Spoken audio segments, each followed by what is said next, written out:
আজকে এই যে একনলের ব্র্যান্ড অ্যাম্বাসেডর আমাদের পাশেই দাঁড়িয়ে আছে ম্যাডাম পূজা চেরি। আজকে ওনার সৌজন্যে, ওনার একনল ব্র্যান্ডের সৌজন্যেই আমরা সকলে সিনেমা দেখতে এসেছি, আপনারাও দেখলেন।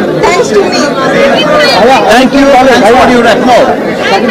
অনেকেই বলে যে আপনার পাশে দেশি নায়িকা দাঁড়িয়ে আছে, যে দেশি নায়িকারা দেশের সিনেমা আপনার সাথে সুযোগ পাচ্ছে না, সামনে তারা সুযোগ পাবে কিনা, আর বরবাদ নিয়ে আসলে আমরা কিভাবে দেখবো?